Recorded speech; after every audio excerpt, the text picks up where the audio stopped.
Olá, tudo bem? Espero que sim. Estamos hoje iniciando mais uma aula para o 9º ano do ensino fundamental do Colégio Alfenísia Freire, da disciplina de História. Eu sou o professor de História do 9º ano, meu nome é Luciano Cardoso. Nós vamos estudar o período da história conhecido como período entre guerras. Esse período foi dividido por nós em 3 vídeos.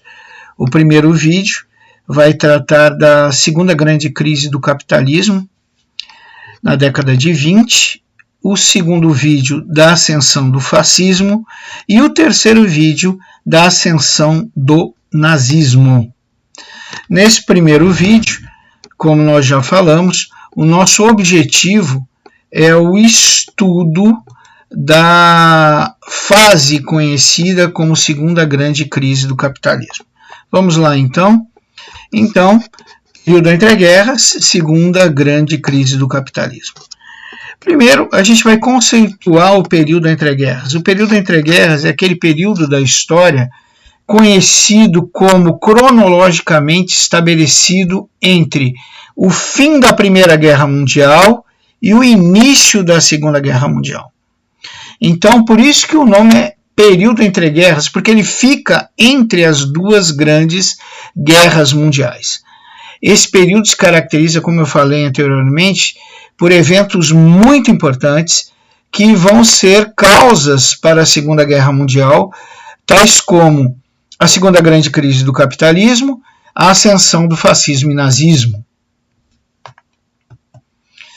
Então, como vocês veem na gravura, nós vamos hoje estudar a segunda grande crise do capitalismo, ali o dólar apavorado com a queda, da sua valorização, e na segunda e terceira aula nos dedicaremos à ascensão do fascismo e do nazismo.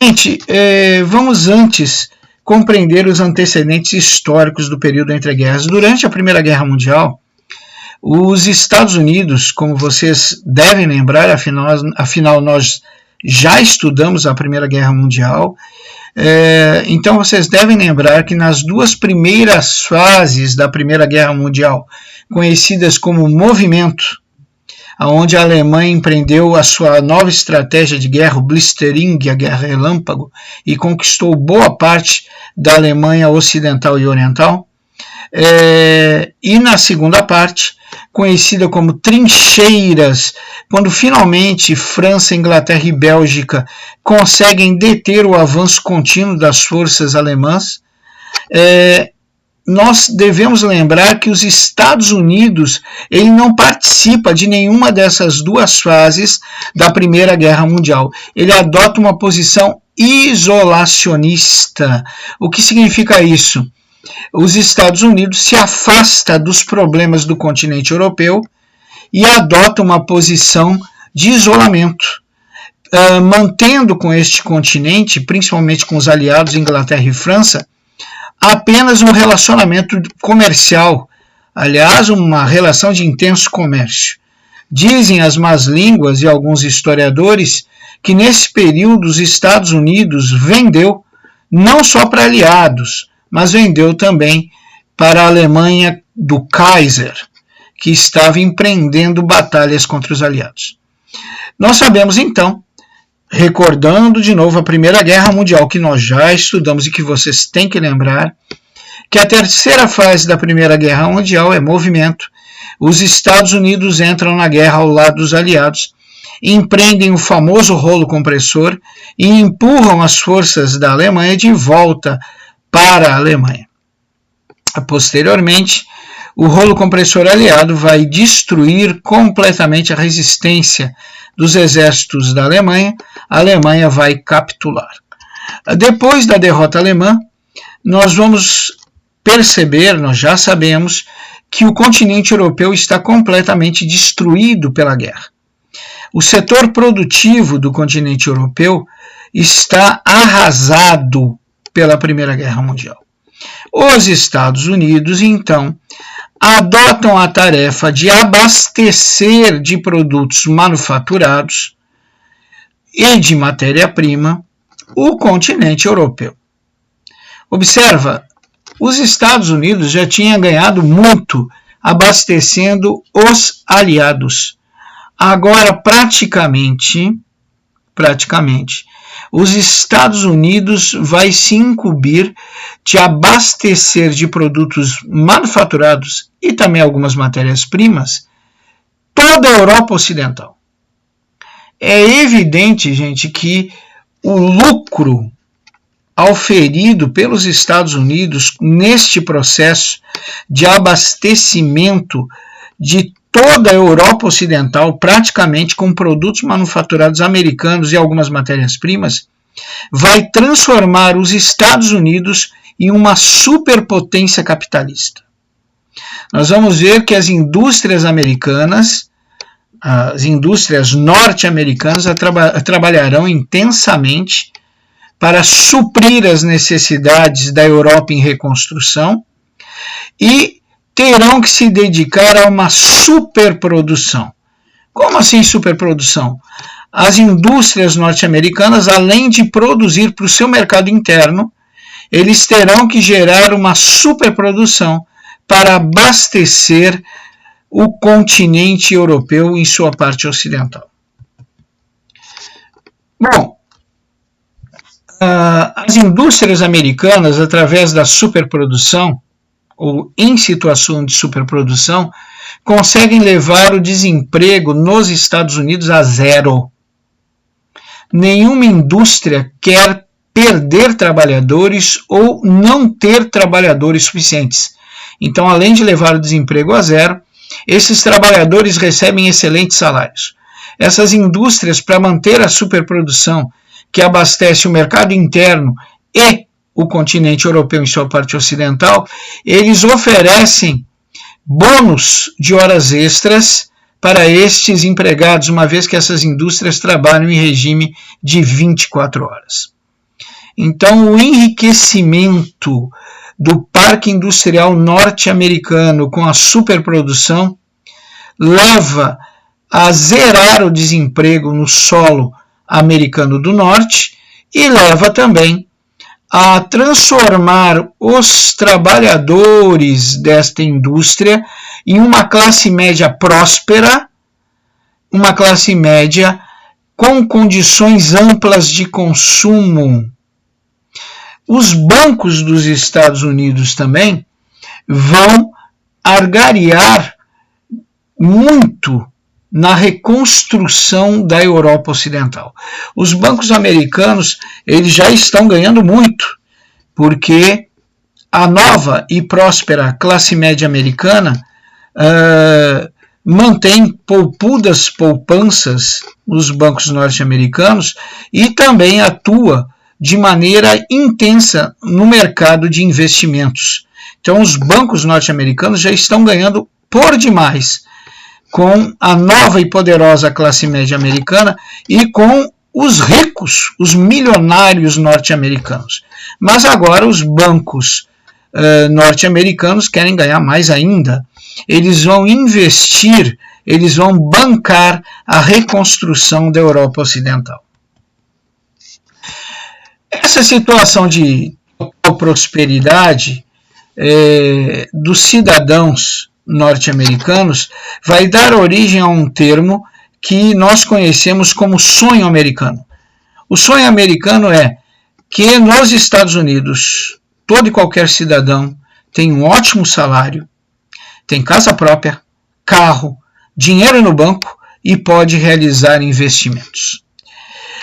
O sonho americano vai dar origem a uma nova concepção de sociedade, a sociedade comunista.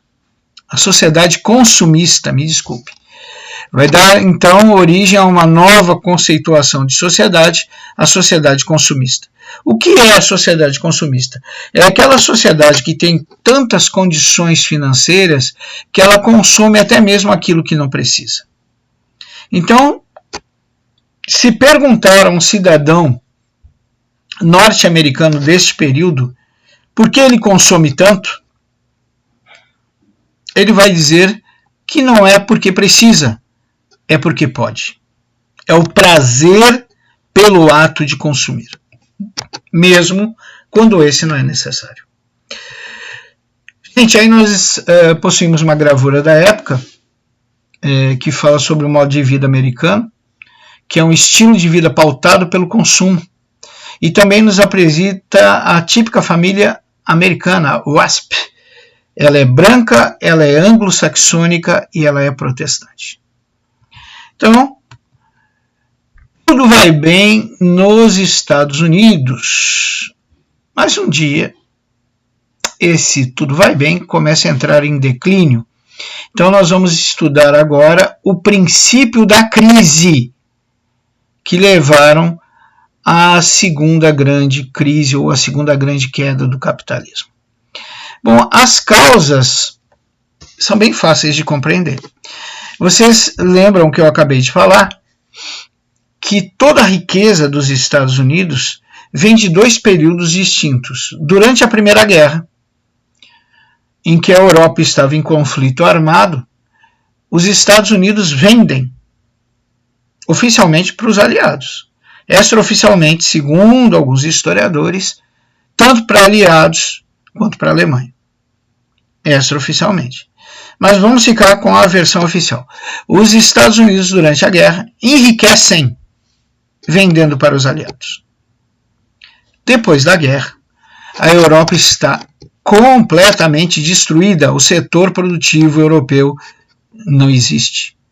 Então, os Estados Unidos vão enriquecer ainda mais vendendo para uma Europa em reconstrução.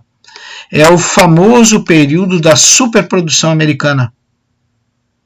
Então, observe que toda a prosperidade dos Estados Unidos está alicerçada no momento na venda dessa superprodução à Europa Ocidental, que está em fase de reconstrução. Mas o que aconteceria, gente, se a Europa finalmente começasse a se reconstruir? O que aconteceria com os Estados Unidos se finalmente o setor produtivo europeu começasse a produzir de novo? E é exatamente isso que vai dar origem a toda essa crise. A Europa está se reerguendo e o setor produtivo europeu está se reerguendo junto com a Europa. Esse setor produtivo europeu, quando se reergue, ele começa a produzir. Se ele começa a produzir, não se faz mais necessário comprar tantos manufaturados dos Estados Unidos. O setor agrícola europeu começa a se reconstruir. Se ele começa a se reconstruir, ele começa a produzir. E se ele produz, não faz mais sentido comprar tantas matérias-primas dos Estados Unidos. Observa que a reconstrução da Europa está intimamente ligada com a ruína da economia americana. Por quê? Porque com a reconstrução da Europa, não é mais necessária a compra abusiva de produtos norte-americanos e, consequentemente, os norte-americanos não terão mais para quem vender a sua superprodução. Com a diminuição de compras por parte da Europa, compras feitas das indústrias norte-americanas, essa superprodução que deixa de ser feita, não precisa mais fazer, porque o consumo já não é mais como era antigamente no continente europeu. Essa superprodução que lentamente vai deixando de ser feita, vai gerando desempregos. Para que tantos trabalhadores, se não é mais necessário uma superprodução? Então, a queda da superprodução de manufaturados norte-americanos tem como consequência direta o início do desemprego massivo dos trabalhadores americanos. Bom, se começa o desemprego massivo dos trabalhadores americanos do norte, é óbvio que essas pessoas em situação de desemprego vão consumir menos. Então nós vamos ver aqui um efeito cascata, um efeito dominó. A indústria norte-americana produz menos, porque não tem para quem vender a sua superprodução. Se a indústria norte-americana produz menos, ela precisa de menos empregados. Então, aumenta o desemprego. Se o desemprego aumenta, o mercado consumidor interno dos Estados Unidos diminui seu consumo, porque aumenta o número de desempregados e, consequentemente, esses desempregados perdem poder de consumo. Então, observe o que está acontecendo. Primeiro, a Inglaterra não precisa mais da compra massiva de manufaturados e de matéria-prima, de algumas matérias-primas dos Estados Unidos.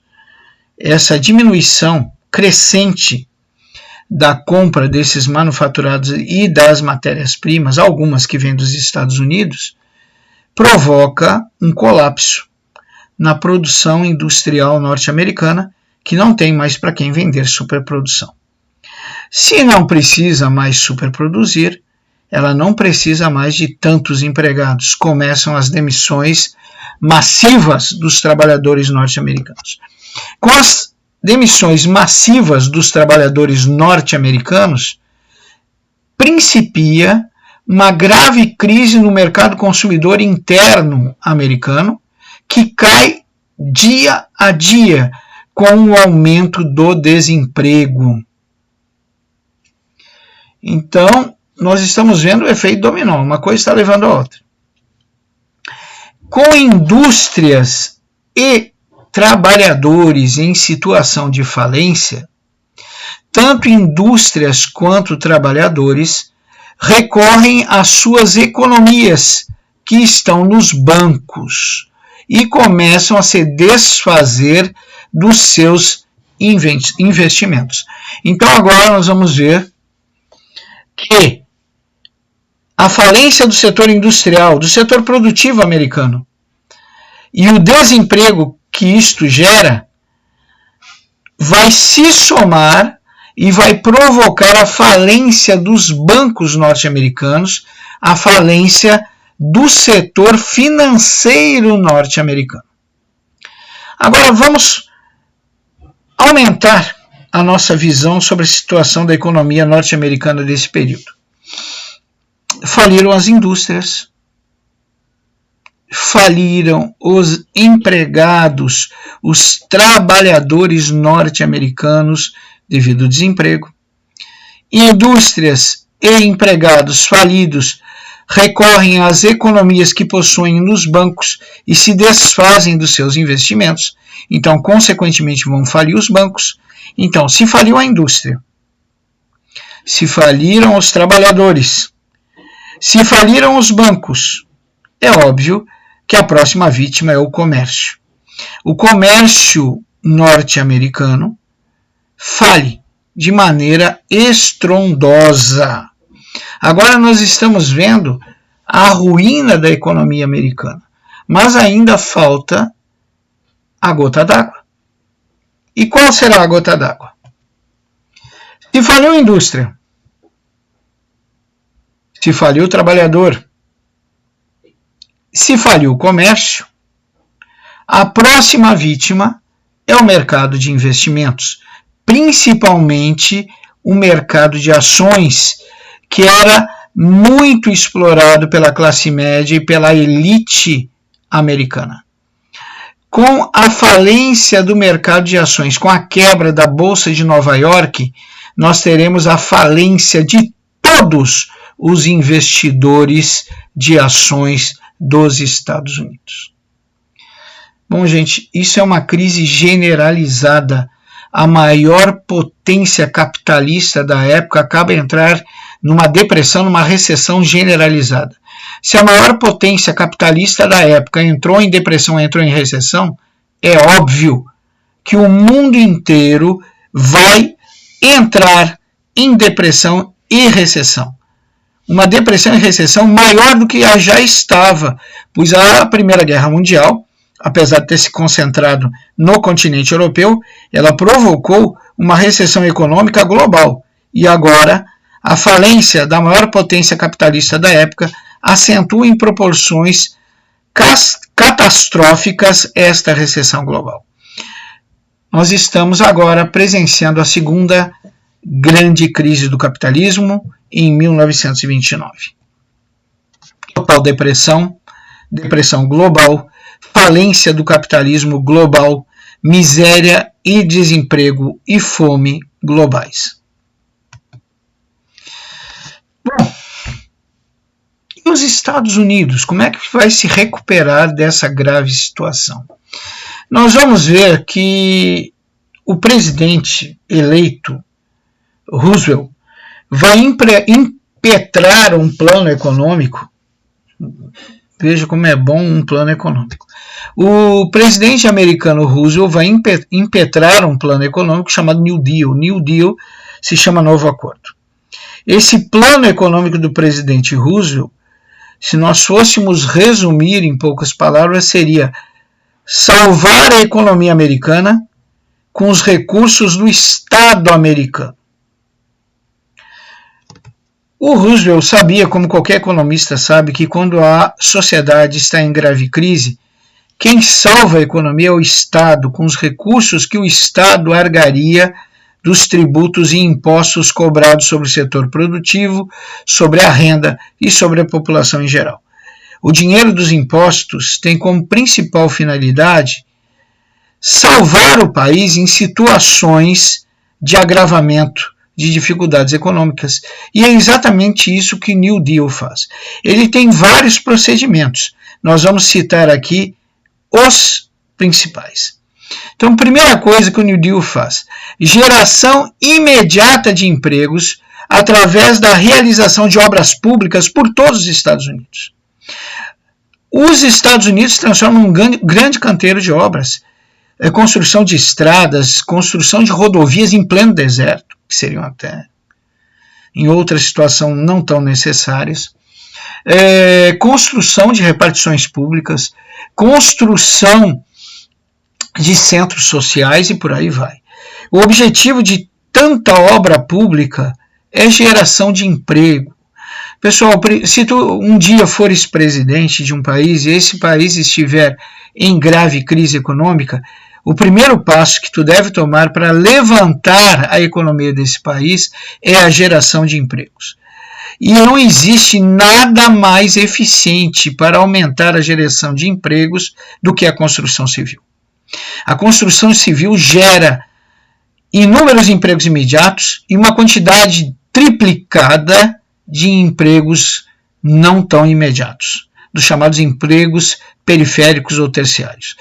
Então, o Roosevelt sabia disso e agora usa todos os recursos do Estado americano para a geração de empregos através de obras públicas.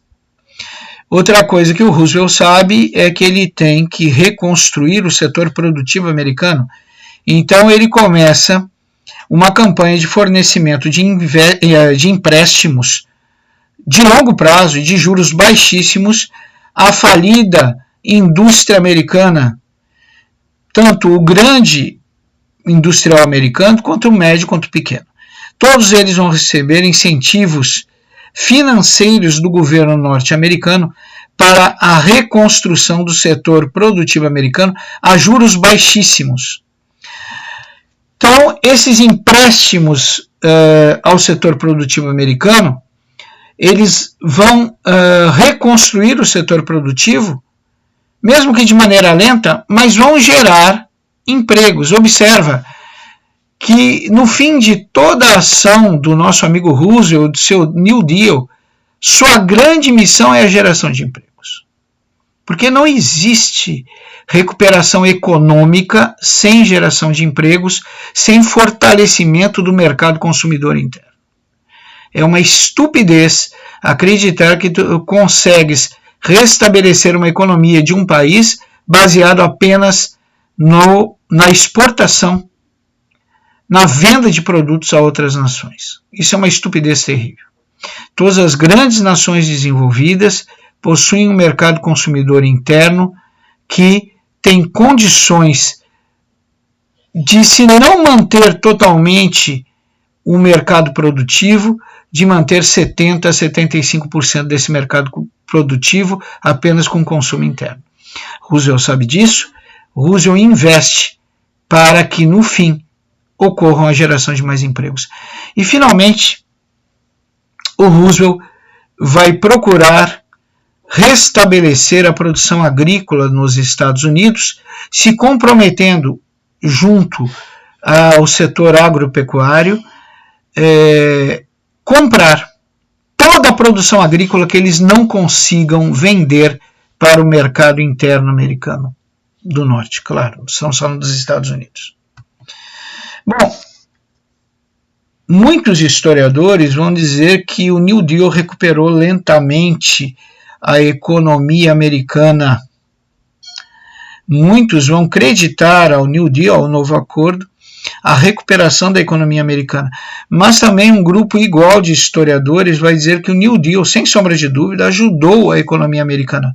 Mas quem vai transformar a economia americana em superpotência novamente será a Segunda Guerra Mundial.